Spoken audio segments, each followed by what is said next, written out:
नमस्कार दोस्तों, हम बात कर रहे थे जिद्दू कृष्णमूर्ति की किताब फ्रीडम फ्रॉम द नोन पर। और आज मैं आपसे बात करूंगा चैप्टर नंबर 14 पर, पेज नंबर 109। ये ट्रांसलेशन भी नहीं है, एक्सप्लेनेशन भी नहीं है, बस जो बात चैप्टर को पढ़ते हुए मेरे मन में आएगी मैं आपसे कहूँगा। बात शुरू होती है कि हमारे जीवन में बहुत कम ऐसा समय है जहाँ हम अकेले हों। Very little solitude. सॉलिट्यूड का मतलब एक ऐसा समय जहाँ हम अकेले हैं, लेकिन हम उस अकेलेपन से घबरा नहीं रहे हैं, परेशान नहीं हो रहे हैं, हमें वो अच्छा लग रहा है। कृष्णमूर्ति कह रहे हैं कि जब आप अकेले होते हैं तब भी तो आप कितने सारे ज्ञान से, कितने सारे इन्फ्लुएंसेस से भरे हुए होते हैं, कितनी मेमोरीज से भरे हुए हैं, कितनी एंजाइटी से, दुख से, दुविधाओं से, और आपका मन डल होता जाता है, इनसेंसिटिव होता जाता है, और आप उस मोनोटोनस बोरिंग रूटीन में फंक्शन करते रहते हैं। तो अकेलापन क्या है? अकेलापन बुनियादी रूप से हम अकेलेपन को इस तरह समझते हैं, अकेले हो जाना, दूर हो जाना, अलग हो जाना। किसी भी चीज़ पर अगर आप डिपेंडेंट हो और उसके साथ आपकी एक इंटरैक्शन चल रहा है, एक रिलेशनशिप चल रही है, तो वहाँ पे हम कहेंगे कि आप अकेले नहीं हो।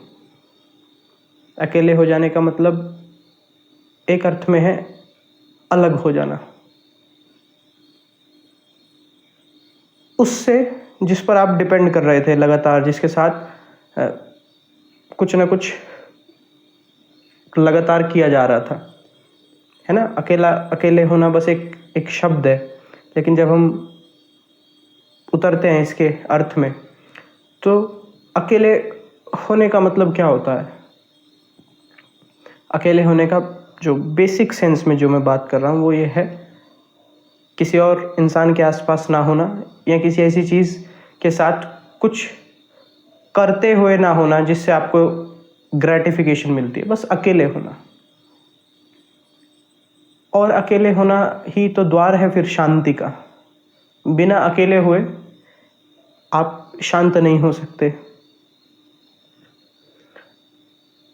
तो अकेले होने का मतलब है अपने को बाहर इंसानों से और किसी चीज़ से जिस पर हम डिपेंड हो रहे थे उससे अपने को काट देना। ये अकेलेपन का मतलब हम अक्सर समझते हैं। हम जब बोलते हैं अकेलापन, अलोन, तो हम यही बोल रहे होते हैं। तो ये हमारे लिए अकेलापन है। किसी भी, अगर आप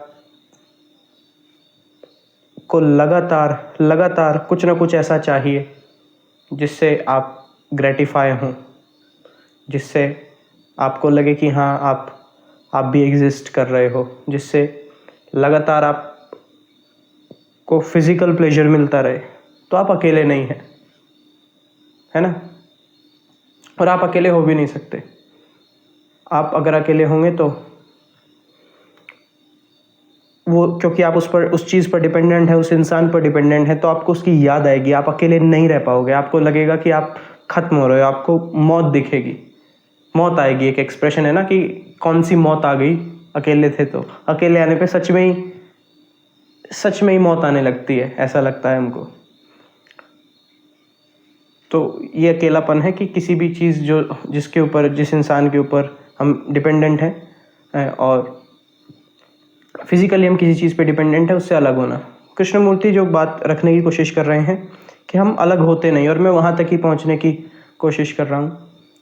फिर हम चीज़ों पर सिर्फ भौतिक सुख के लिए डिपेंड नहीं होते, या इंसानों पर सिर्फ भौतिक सुख के लिए डिपेंड नहीं होते। हमें साइकोलॉजिकल सुख भी चाहिए होते हैं, हमें प्यार चाहिए होता है, हमें इज्जत चाहिए होती है, प्रतिष्ठा चाहिए होती है, हमें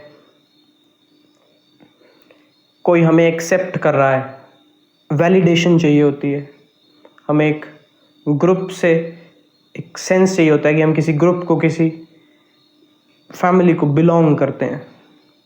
और जब हम इस स्तर पे काम करते हैं तब हम कुछ समय तक अकेलेपन को फिर भी सह लेते हैं, है ना। हम सह लेते हैं कि शाम को हमें अपने दोस्त से मिलना है तो सुबह से शाम तक का वक्त हम अकेले फिर भी सह लेते हैं। मैं इस बात को इस तरीके से रखने की कोशिश कर रहा हूँ, जो मेरी अपनी दृष्टि है, जैसा मैंने जीवन को जिया है, कि अगर आप किसी चीज़ पर डायरेक्टली डिपेंडेंट हो, फिजिकली डिपेंडेंट होने का मतलब है आपको वो चीज़, भोग की वस्तु सुख दे रही है कंज्यूम करके, तो आप उससे अलग होते ही आपको उसकी याद आएगी, आप अकेले उस चीज़ से नहीं रह पाओगे। अगर कोई, इसका अच्छा एग्जांपल है, अगर कोई नशे करता है तो अगर उसको उसका नशा ना मिले तो उससे नहीं रहा जाता, क्योंकि वो डायरेक्टली उसको करके एक अच्छी सेंसेशन, प्लेजर का अनुभव होता है। ये एक तरह की डिपेंडेंसी हुई। दूसरी तरह की जो डिपेंडेंसी होती है वो ये है साइकोलॉजिकल डिपेंडेंसी, कि हाँ, मैं भी एक इंडिविजुअल हूँ जिसकी रिस्पेक्ट की जाती है, जिससे और लोग प्यार करते हैं, जो किसी ग्रुप को बिलोंग करता है, जिसके बारे में जिसकी और लोग केयर करते हैं। इस तरह की भी फिर डिपेंडेंसी है। एक तो physical level, plain physical level, जहाँ चीज़ डायरेक्टली कंज्यूम करके इंसान को सुख मिलता है, और फिर साइकोलॉजिकल लेवल, जहाँ इंसान अच्छा फील करने के लिए, प्यार पाने के लिए, इज्जत पाने के लिए, वैलिडेशन पाने के लिए मेहनत करता है। ये अलग तरह की डिपेंडेंसी हुई, ये है साइकोलॉजिकल डिपेंडेंसी।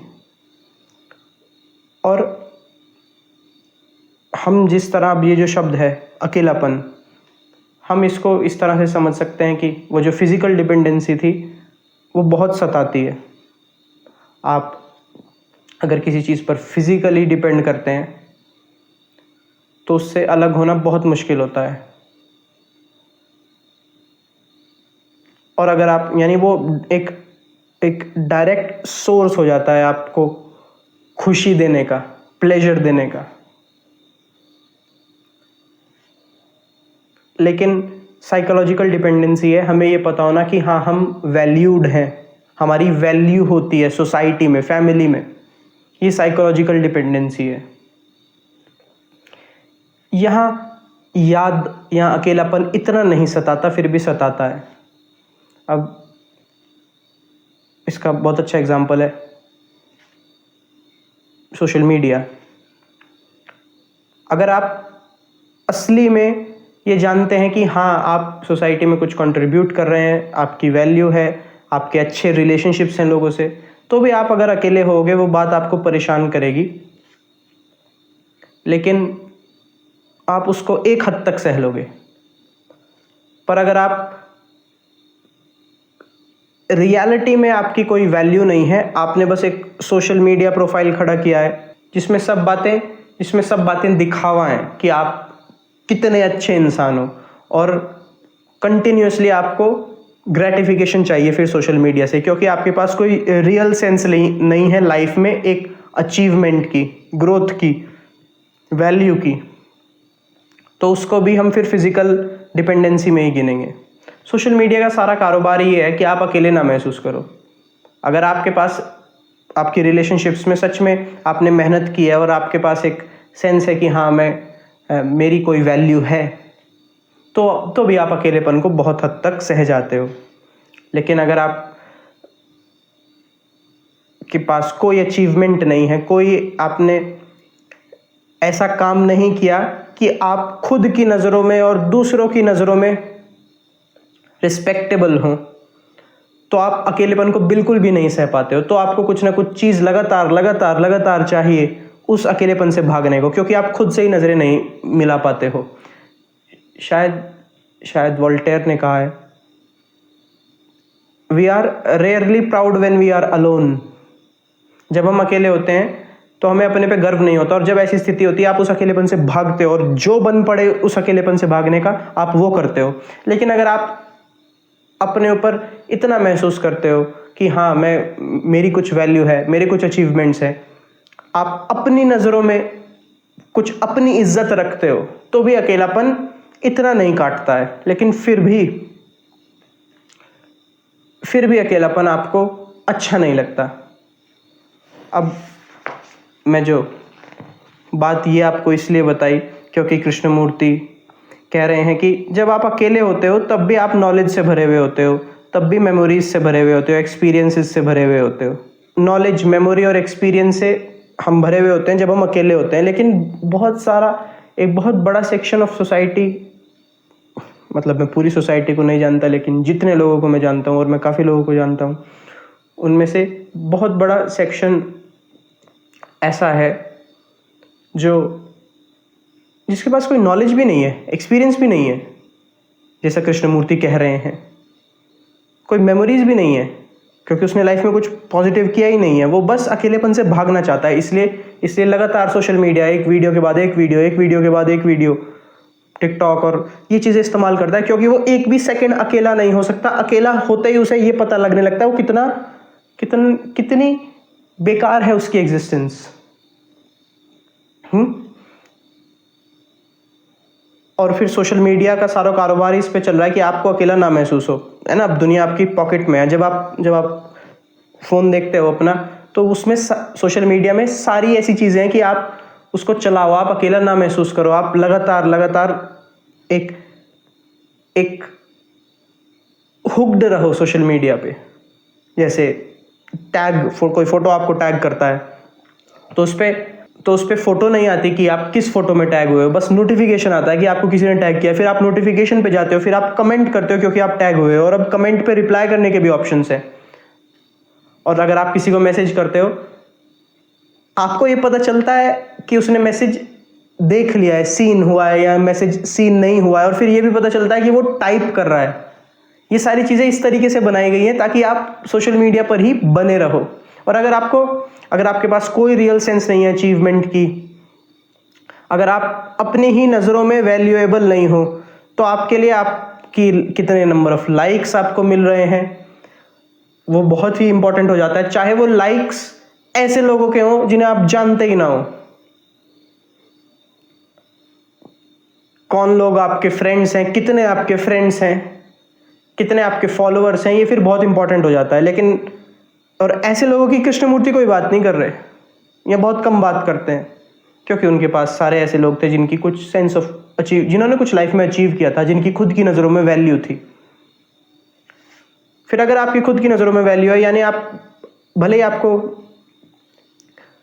अकेला हम रख दें, आपको पता है कि हाँ आपने लाइफ में ये अचीव किया है, आपकी और लोग सच में, कुछ लोग हैं जो सच में आपकी वैल्यू करते हैं, तो भी आपको अकेलापन परेशान करेगा। क्यों? सोसाइटी को अगर हम गेम की तरह समझें, तो जिस तरह गेम के रूल्स हैं उसी तरह सोसाइटी के रूल्स हैं, और उन रूल्स की वजह से, गेम्स के जो रूल्स हैं उनकी वजह से हर एक प्लेयर को पता रहता है उसकी क्या पोजीशन है, स्कोर क्या चल रहा है, और क्या हम जीत रहे हैं, हार रहे हैं, और उसकी वैल्यू क्या है उसको पता चलता है। उस बेसिस पे उसने कैसा परफॉर्म किया है। तो सोसाइटी को एक गेम की तरह हम मान सकते हैं। तो वो गेम के रूल्स जो हैं वो कहीं एग्जिस्टेंस में नहीं है, वो बस आपके माइंड्स में है। यानी गेम जो है एक्चुअल, अगर आप क्रिकेट का गेम खेल रहे हैं तो क्रिकेट के रूल बाहर थोड़ा ही हैं, कहीं आपके दिमाग में है और उन सब लोगों के दिमाग में जो क्रिकेट खेल रहे हैं। इसी तरह सोसाइटी है, सोसाइटी के रूल्स जो हैं, कल्चर के जो रूल्स हैं, जिस तरह से आपको बिहेव करना है, वो बाहर कहीं नहीं है, वो आपके दिमाग में है। और उस हिसाब से आपको पता चलता है कि आपकी कितनी वैल्यू हो रही है, कौन आपकी कितनी वैल्यू करता है, आप कौन हो, आप कहाँ हो सोसाइटी में, आपकी क्या पोजीशन है। तो वो सारे रूल्स और वो सारा सोसाइटी का स्ट्रक्चर जो है आपके भीतर है। और जब आप अकेले होते हो, हमने अकेले होने का शुरू में मतलब जाना था कि किसी भी चीज़ से अलग हो जाना, और ये तब मतलब सही भी है जब आप उस चीज पर डायरेक्टली फिजिकली उस पर डायरेक्ट डिपेंडेंस है आपकी, उसके बिना टच में आए आपको सुख नहीं मिलता। लेकिन अब यहां पर ये जो अकेलेपन का मतलब था ये हमें बदलना पड़ेगा, क्योंकि एक ऐसी भी सिचुएशन है जहां आप बाकी की दुनिया से हो सकता है अलग हों, लेकिन फिर भी अलग नहीं होंगे, क्योंकि वो जो गेम है सोसाइटी का वो बाहर कहीं नहीं है, वो आपके भीतर चल रहा है। तो हो सकता है आप ये सोचे कि मुझे मोक्ष पाना है, और क्योंकि बहुत से लोगों ने पाया है और मैं इसके लिए अकेला हो रहा हूं, तो भी आप अकेले नहीं होंगे, क्योंकि अकेला होना अब कोई फिजिकल चीज नहीं रही कि आप किसी चीज से दूर हट जाओ। वो जो सोसाइटी का गेम है वो आपके अंदर चल रहा है, और ये मतलब है कृष्णमूर्ति का जब वो कहते हैं कि हम इन्फ्लुएंसेस हैं हमारे अंदर, हम नॉलेज से भरे हुए हैं, इसलिए हम कभी अकेले होते ही नहीं हैं। बहुत से लोग जो ये पूछते हैं मोक्ष पाना कैसे पाएं, शांति पानी है कैसे पाएं, बस अकेले हो जाओ। अकेले होने का मतलब है कुछ भी मत करो, और जो अंदर हो रहा है उसमें कंट्रीब्यूट मत करो, सोचो मत। बात इतनी आसान है, लेकिन जब हम इस तरह होते हैं तो डर आने लगता है, क्योंकि चीज़ें अंदर से खाली होने लगती हैं। अगर हम सोसाइटी के गेम में फिर खेलते नहीं उस गेम को, तो अंदर थॉट भी रुकने लगता है। और बहुत से लोग बोलते हैं कि उन्हें थॉट रोकना है या मोक्ष पाना है, लेकिन ये सब बोलने भर की बातें हैं। असली में अगर उन्हें अकेला रख दो तो उन्हें डर लगने लगता है, और वो उस डर को फेस नहीं कर सकते। क्यों लगता है हमें डर जब हम अकेले होते हैं? क्योंकि अंदर वो जो स्ट्रक्चर है, वो जो गेम चल रहा है, वो खत्म होने लगता है। आपका माइंड ये ट्रैक लूज करने लगता है कि उस गेम में आप कहां तक पहुंचे और कहां तक हो। और वही तो है आपका मन। जैसा हमने शुरू में कहा था कि अकेला होना ही द्वार है शांति का, लेकिन लोग अकेला होना नहीं चाहते। इसका मतलब ये कि लोग शांति नहीं चाहते, और जो बोल रहा है हमें शांति चाहिए, उसे भी शांति नहीं चाहिए। उसे तब शांति नहीं चाहिए जब उसकी तारीफ हो रही होगी, क्योंकि तब वो क्यों शांति मांगेगा, उसकी तारीफ हो रही है। लेकिन उसे तब शांति चाहिए जब कोई ना कोई लगातार उसकी टांग खींचने वाला है और उसको बुरा बोलने वाला है ना, और तब शांति की बातें वो करता है। जबकि शांति अगर पानी है तो अंदर वो जो सोसाइटी का गेम चल रहा है कि मुझे कहीं पहुंचना है, जिसका हिस्सा है तारीफ और बेइज्जती, उस पूरे से अकेला हो जाना शांति है।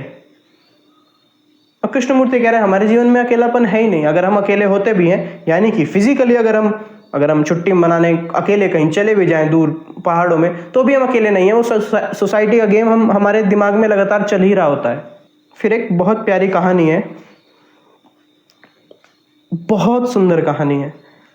जो मैं कहना चाह रहा था वो ये कहानी मुझसे अच्छी तरीके से कह देती है। दो मंक यानी भिक्षुक या सन्यासी साथ साथ जा रहे हैं। नदी पड़ती है, नदी ज़्यादा गहरी नहीं है, परंतु वहाँ एक देखते हैं महिला को, स्त्री को नदी किनारे बैठ के रोती हुई, क्योंकि उसको नदी पार करने से डर लग रहा है। तो एक सन्यासी पूछता है महिला से, आप रो क्यों रही हो? तो महिला उसको बोलती है कि मुझे नदी पार करनी है, पर नदी पार करने में मुझे डर लग रहा है और मेरे कपड़े भी गीले हो जाएंगे। तो सन्यासी, वो दोनों क्योंकि जा ही रहे होते हैं, तो बोलता है कि ठीक है, मैं तुम्हें उठा लेता हूँ और फिर मैं नदी पार करा देता हूँ। वो स्त्री मान जाती है और सन्यासी उसको उठाता है, और दोनों सन्यासी साथ में नदी पार करते हैं। और फिर वो स्त्री धन्यवाद करती है सन्यासी का कि आपका धन्यवाद, आपने मुझे नदी पार कराने में मदद की। और वो स्त्री उन दोनों सन्यासियों से विदा ले लेती है, और वो सन्यासी फिर कुछ समय बाद बातचीत शुरू करते हैं। उनमें से जब वो उस नदी से आगे निकल जाते हैं, वो सन्यासी जिसने महिला को उठा करके नदी पार कराई होती है, उससे दूसरा सन्यासी बोलता है कि तुमने ये काम क्यों किया? हमने तो कसम खाई थी कि हम कभी स्त्री को छुएंगे नहीं। क्या उसको छूते हुए तुम्हारे अंदर इच्छा और वासना, सेंसेशन नहीं जाग गई? पहला सन्यासी जो जवाब देता है वो ये है कि मैंने तो उस स्त्री को वहीं नदी पर छोड़ दिया, और तुम उसको अब तक कैरी कर रहे हो अपने मन में। ये कहानी का अर्थ क्या हुआ कि यही अर्थ है कि हम सोसाइटी को अपने अंदर रखे हुए हैं। वो जो दूसरा सन्यासी था वो लगातार उस स्त्री के बारे में ही सोच रहा था कि इसने उसको उठाया, फिर नदी पार कराई, और वो उससे अपनी थिंकिंग को हटा नहीं पा रहा था। जबकि पहले सन्यासी ने नदी पार कराई और उस स्त्री को वहीं छोड़ दिया। दूसरे सन्यासी ने स्त्री को छुआ नहीं, स्त्री की मदद नहीं की, लेकिन उसके बारे में लगातार सोच रहा है। उसने स्त्री को छोड़ा ही नहीं, उसके मन में लगातार वही चल रहा है। यहां पर स्त्री को नदी पार कराई गई है ना, और वो जो स्त्री है उसको एज अ इस तरह से देखा गया है लगभग हर धर्म में कि महिलाएं पुरुष को रिलीजियस पाथ से भटकाती हैं, वो उसके अंदर इच्छा पैदा करती हैं। तो ये कहानी आपको ये भी बता रही है कि भोग अपने आप में बुरा नहीं है, लेकिन उसके बारे में लगातार सोचते रहना और उस पर डिपेंड रहना बुरा है। जैसा दूसरा सन्यासी कर रहा था, लगातार उस स्त्री के बारे में सोच रहा था। धार्मिक इनमें से कौन होगा? सच ही में सन्यासी, धर्मात्मा, साधु कहलाने लायक कौन होगा?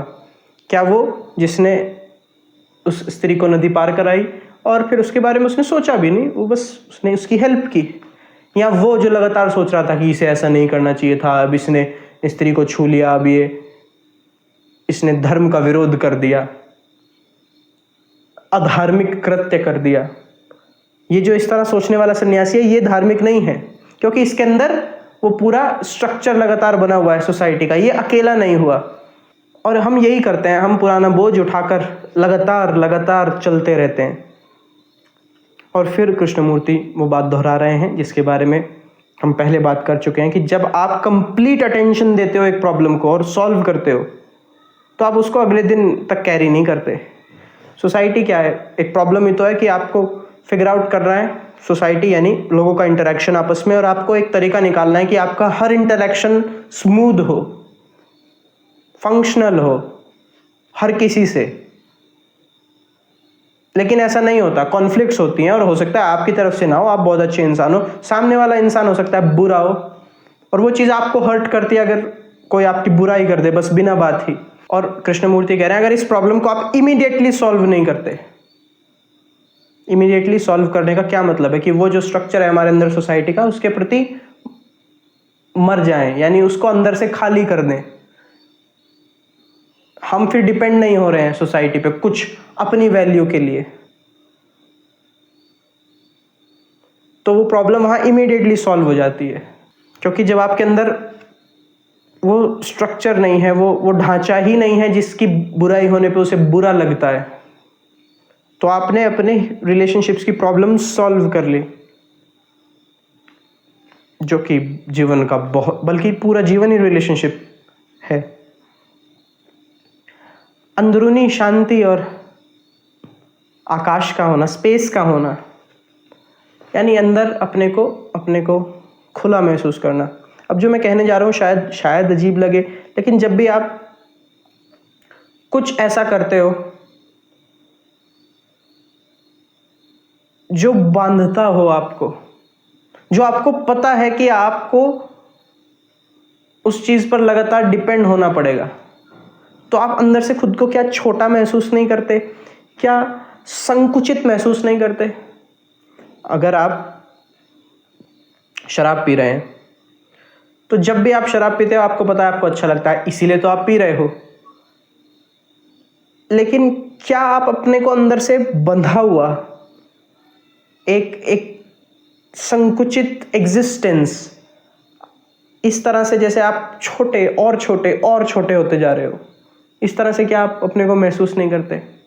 और वहीं आप कुछ ऐसा काम अगर करो जिससे आप किसी बंधन से मुक्ति पा लो, जिस चीज से आप डर रहे थे उससे आपको डर लगना बंद हो जाए, या जो कॉन्फ्लिक्ट चल रहा था वो कॉन्फ्लिक्ट सॉल्व कर लो आप, तो आपको क्या ऐसा नहीं लगता कि आप एक्सपैंड हो गए हो?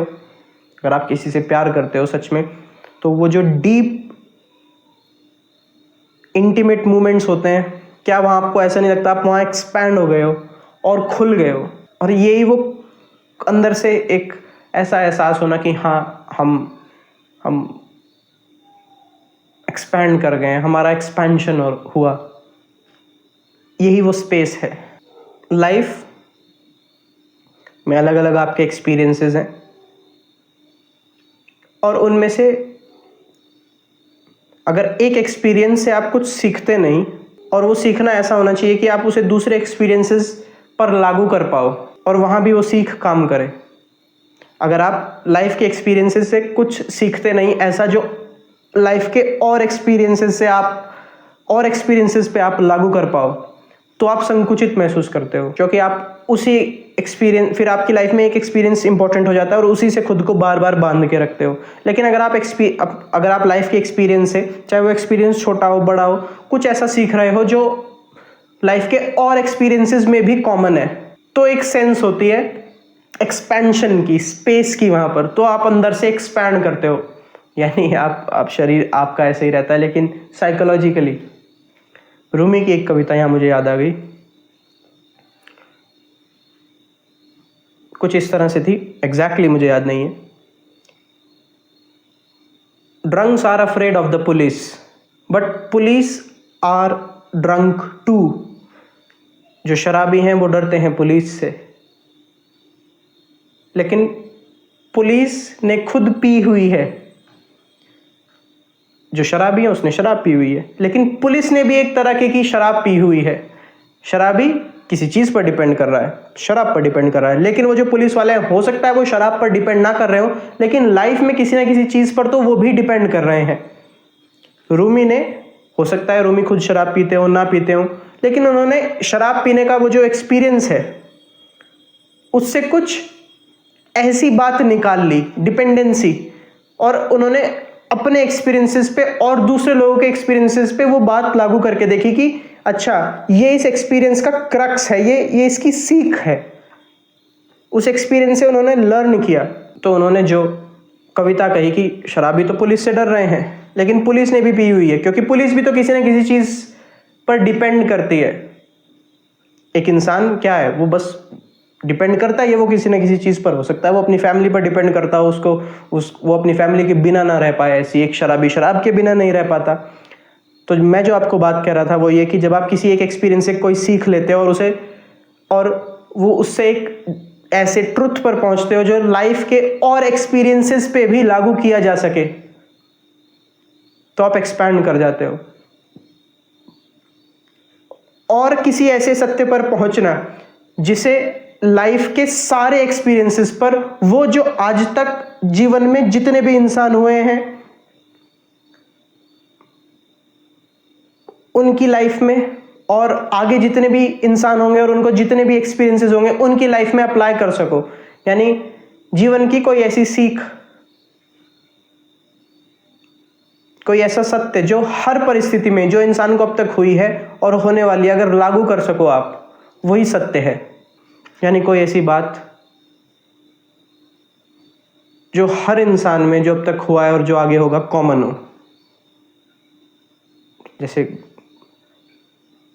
गौतम बुद्ध के 4 आर्य सत्य हैं। जीवन दुख है, जीवन दुख है, और ये इससे हर कोई लगभग एग्री करेगा। और इसी तरह फिर आप एक्ट करते हैं दुख को कम करने के लिए। और जब आप किसी ऐसे सत्य पर पहुंचते हैं जो स्पेस और टाइम में स्ट्रेच किया जा सके, वो बात जो किसी इंडियन के लिए भी सही है, अमेरिकन के लिए भी सही है, यूरोपियन के लिए भी सही है, और टाइम में भी सही है, पहले भी सही थी और बाद में भी सही होगी आपसे।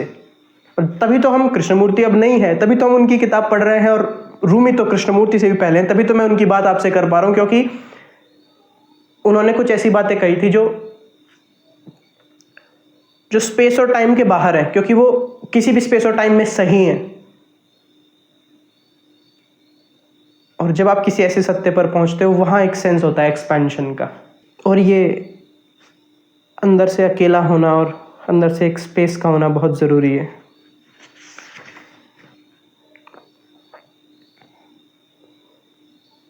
हम अंदर से आज़ाद नहीं हैं, क्योंकि हमारे अंदर वो स्ट्रक्चर है सोसाइटी का। और आप तो फ़ोन है, आप अगर अकेले हों भी, यानी आप सोसाइटी से, लोगों से अलग हों भी, तो भी आप फ़ोन चलाते रहते हैं। लेकिन अगर आपके अंदर वो सोसाइटी का स्ट्रक्चर ना रहे, यानी अगर आपका ब्रेन कॉन्स्टेंटली ट्रेस करना बंद कर दे कि मैं गेम में कहाँ पर हूँ अभी सोसाइटी के, तो आप चाहे 1000 लोगों के बीच हो तब भी आप अकेले होंगे। और अगर वो चीज़ लगातार बनी हुई है आपके माइंड में और ब्रेन में, तो चाहे आप भाग जाओ पहाड़ियों में, जंगलों में, तब भी आप अकेले नहीं होगे। और हो सकता है, क्योंकि अब आप लोगों के बीच नहीं रह रहे, अगर आप जंगल चले गए हो, अगर कोई जंगल चला जाए इंसान अकेले होने के लिए, लेकिन उसके अंदर वो स्ट्रक्चर तो है ना, वो वहाँ पे जानवरों से बातें करने लगेगा। क्या क्या गारंटी है वो वहाँ जानवरों से बातें नहीं करेगा, पेड़ों से कम्पीट नहीं करेगा, जानवरों से कम्पीट नहीं करेगा। वहाँ उसका एक अलग गेम चलने लगेगा, जानवरों के साथ अलग फिल्म चलने लगेगी। It seems to me that one of the greatest stumbling blocks in life is this constant struggle. क्योंकि हम लगातार उस गेम को, सोसाइटी के जो हम खेल रहे हैं, उसमें ट्रैक करते रहते हैं हम कहाँ पहुँचे, और उसमें कुछ अचीव करना चाहते हैं, कहीं पहुँचना चाहते हैं लाइफ में, अभी क्या है और क्या हम होना चाहते हैं। इस तरीके से फंक्शन करते हैं इस लेंस के साथ।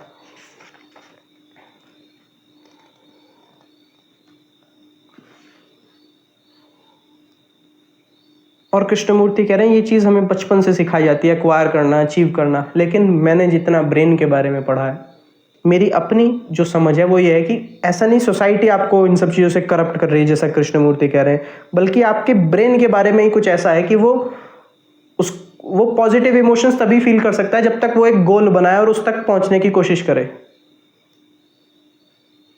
लेकिन इसका मतलब ये नहीं कि हम उससे आज़ाद नहीं हो सकते, क्योंकि पॉजिटिव इमोशंस के साथ साथ नेगेटिव इमोशंस भी आते हैं जब आप उस गोल तक नहीं पहुंचते हो या कुछ ऐसा होता है जो आप नहीं चाहते हो। आप दोनों पॉजिटिव और नेगेटिव इमोशन से आज़ाद हो सकते हो। आप सुख और दुख से आज़ाद हो सकते हो। आप उस प्रोसेस से, लाइफ में कुछ एक्वायर करना है, कुछ होना है, उससे आज़ाद हो सकते हो।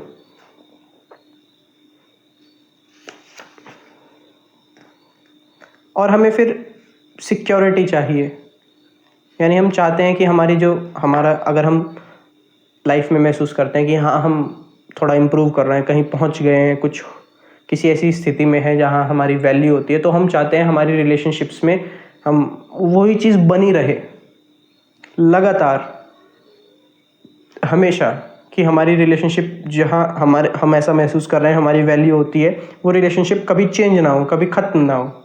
लेकिन ऐसा कुछ नहीं होता सिक्योरिटी जैसा कि हाँ रिलेशनशिप सिक्योर हो जाएंगी, क्योंकि एक सिक्योर रिलेशनशिप एक डेड रिलेशनशिप है। रिलेशनशिप क्या है कि हम और आप लाइफ को जी रहे हैं, और हमारे और आपके लाइफ के जीने को तरीके में कुछ ऐसा कोई कॉमन बात है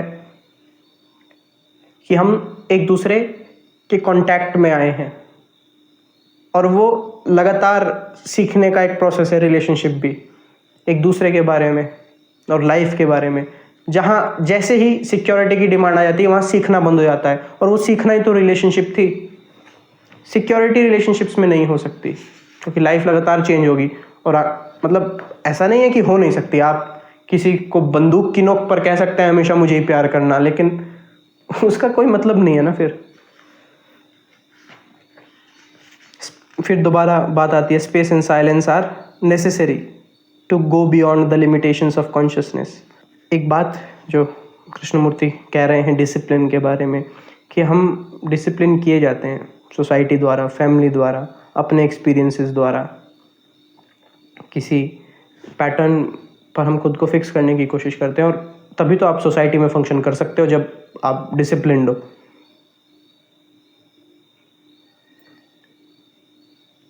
discipline must be without control, without suppression. लेकिन अक्सर आप डिसिप्लिन कैसे महसूस करते हो? बाहर से कुछ आप पर थोपा जा रहा है और आप उसको बोलते हो ये डिसिप्लिन है। स्कूल की डिसिप्लिन, आर्मी की डिसिप्लिन, आपके घर की डिसिप्लिन, सबका पैटर्न यही है कि बाहर से एक डिसिप्लिन आप पर लगाई जाएगी। कृष्णमूर्ति कह रहे हैं एक और तरह की डिसिप्लिन भी है जो इस तरह बोझ महसूस नहीं होती, बल्कि वो डिसिप्लिन ही आज़ादी होती है। जिस तरह जब बाहर से डिसिप्लिन हम पर लादी जाती है, उसमें कंट्रोल होता है, सप्रेशन होता है, फियर होता है कि डिसिप्लिन कि अपने को कंट्रोल करो, अपने को सप्रेस करो। लेकिन एक और तरह की डिसिप्लिन की वो बात कर रहे हैं जहाँ आज़ादी है। और ऐसा नहीं है कि साधना की, ऐसा नहीं है कि डिसिप्लिन में रह करके आपको कोई आज़ादी मिलेगी। डिसिप्लिन और फ्रीडम साथ साथ चलने वाली चीज़ें हैं। आज़ादी से तो हम यही सोचते हैं ना, क्योंकि हम बाहर डिसिप्लिन हम पे थोपी जाती है तो आज़ादी से हम सोचते हैं कि डिसिप्लिन से मुक्ति।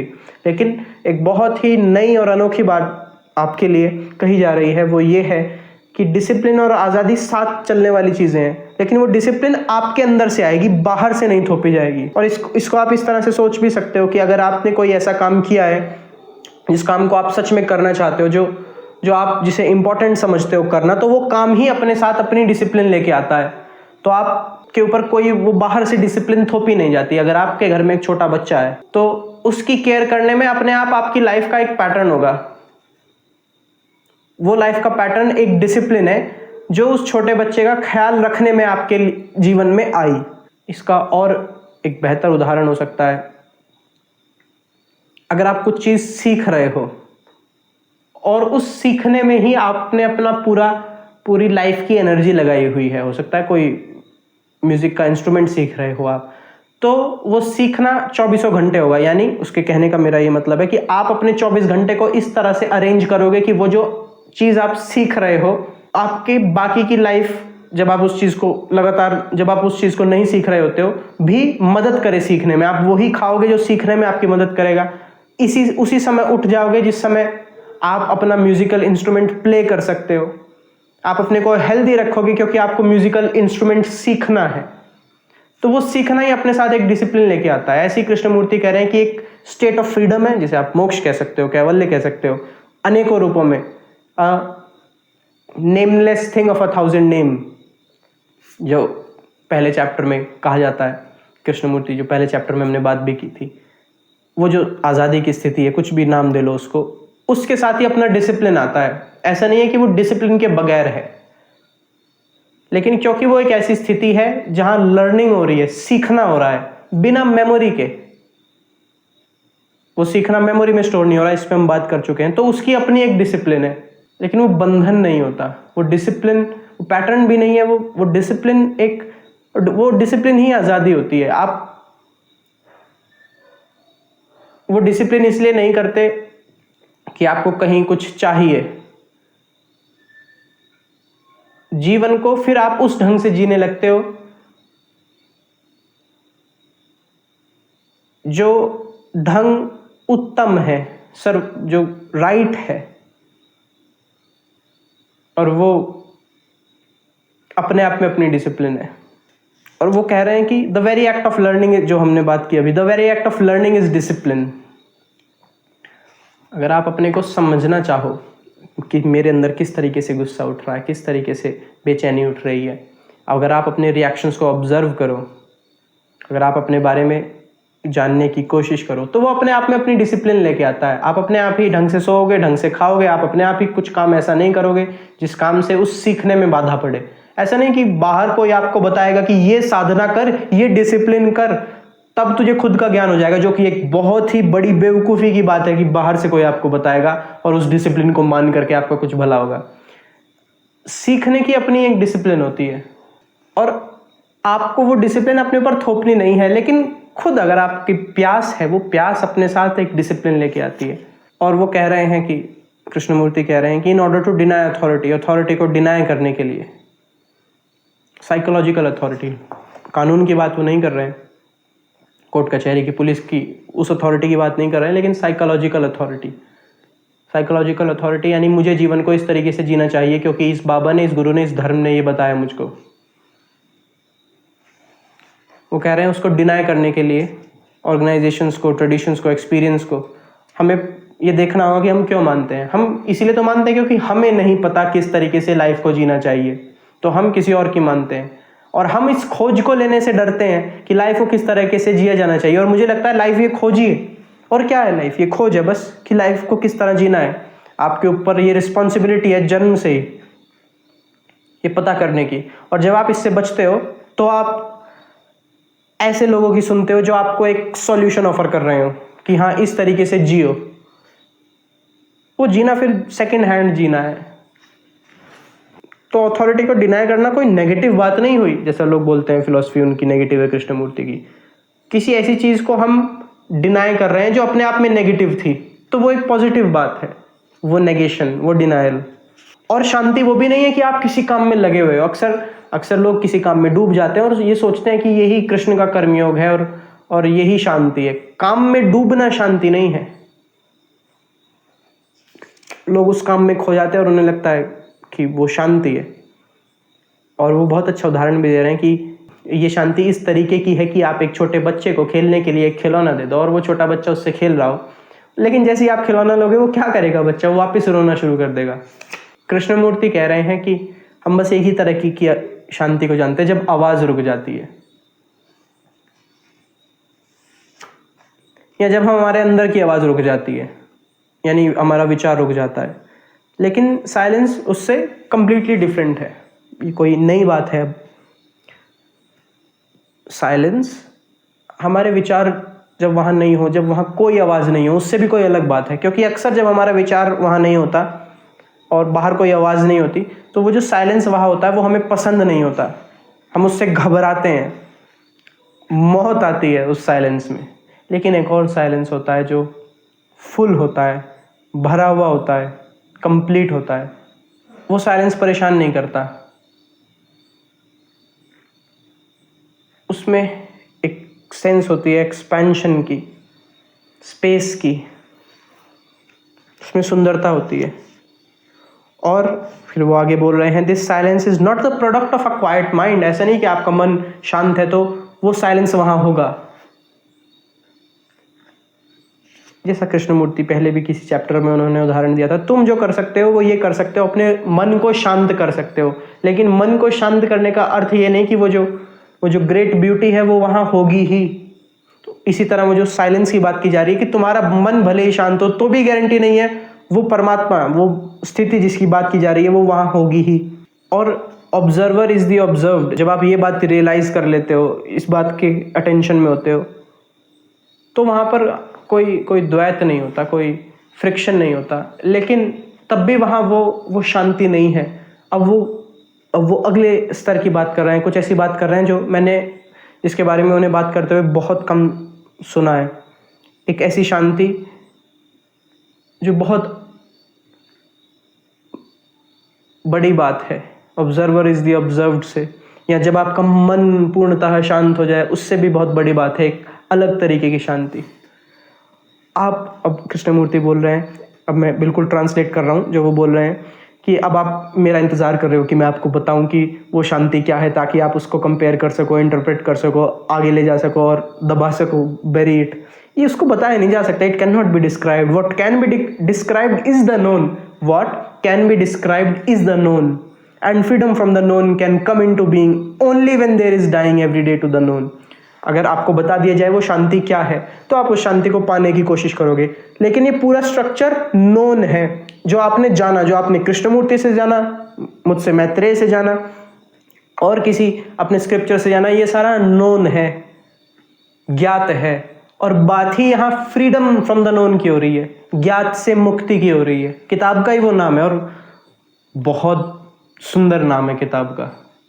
मैं इस नाम पर ही लगातार बोल सकता हूँ। डाइंग एवरी डे, मरना, यानी जो नोन का स्ट्रक्चर है आपके अंदर, जो ढांचा है, जो ज्ञात है आपके अंदर, उसके प्रति मरना।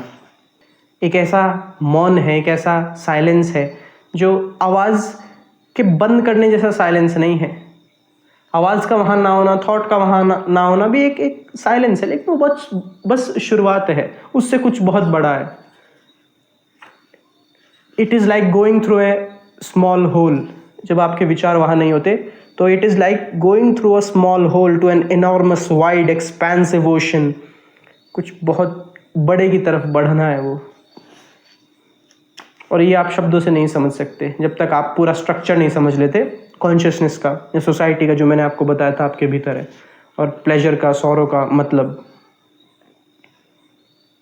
और हो सकता है तब आप एक उस मिस्ट्री तक पहुंच पाओ जो आपको और कोई बता नहीं सकता, और वो मिस्ट्री जो खराब नहीं की जा सकती है ना, नथिंग कैन डिस्ट्रॉय, जिसको तबाह नहीं किया जा सकता, उस मौन तक आप पहुंच पाओ।